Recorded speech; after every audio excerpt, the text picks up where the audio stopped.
بسم اللہ الرحمن الرحیم۔ بچوں کی کچھ نصیحتیں ہم پہلے درس میں بیان کر چکے ہیں، آج کچھ نصیحات بیان کرنی ہیں۔ سب سے اہم بات، بچوں کو مسنون دعائیں سکھائیں، خصوصاً گھر سے نکلنے کی دعا اور گھر میں داخل ہونے کی دعا، آیت الکرسی، اور بچوں کو باہر نکالتے وقت والدین آیت الکرسی پڑھ کر بچوں پر پھونک مار دیا کریں، اور بچوں کی طرف سے صدقہ کیا کریں۔ گاہے بگاہے بچوں کے ہاتھوں سے بھی صدقہ دلوایا کریں، تاکہ کل ان کے دل میں بھی شوق پیدا ہو، یہ صدقہ دیں اپنے والدین کی طرف سے، اپنے مرحومین کی طرف سے۔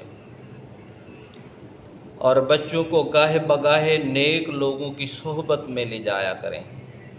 بچے صحبت سے بہت جلدی سیکھتے ہیں، اور دکانوں پر اپنی بچیوں کو اکیلے ہرگز کوئی چیز لینے کے لیے نہ بھیجیں۔ اگر مجبوراً بھیجنا بھی پڑے تو سمجھا کر بھیجیں کہ دکاندار کوئی چیز مفت دے تو ہرگز نہ لیں، ہنس کر بات کرے تو جواب نہ دیں۔ اپنے بچوں کے ہاتھوں کسی قسم کا موبائل ہرگز نہ دیں۔ اگر بچوں کو موبائل دینا بھی ہو تو نہایت ضروری ہو تو ان کی پوری نگرانی کریں۔ روزانہ کی بنیاد پر اپنے گھروں میں دینی تعلیم کریں۔ اس دوران گھر میں موجود سب بچے، والدین اور دیگر افراد موجود ہوں۔ 2 منٹ کی تعلیم کے بعد حالات حاضرہ سے بچوں کو واقفیت دیں، انہیں ہوشیار کریں۔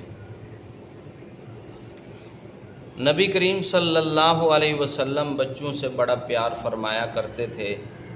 آپ کے پاس جب کوئی پھل آتا تو سب سے پہلے بچوں کو دیا کرتے تھے، بچوں کو کھلوایا کرتے تھے۔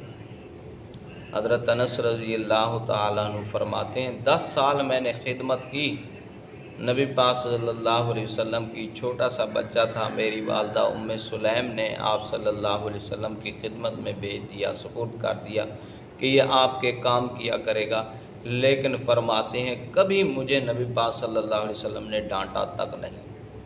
بعض اوقات مجھے کام کے لیے بھیجتے تھے، میں باہر جاتا اور کھیلنا شروع ہو جاتا، وہ کام بھول جاتا اور نبی پاک صلی اللہ علیہ وسلم کا گزر ادھر سے ہوتا، میں کھیل رہا ہوتا، لیکن نبی پاک صلی اللہ علیہ وسلم نے کبھی مجھے ڈانٹا تک نہیں۔ بچوں کی تربیت کریں، ان کو نیکی کی طرف راغب کریں، کل کو تمہارے لیے نجات کا ذریعہ بنے اولاد۔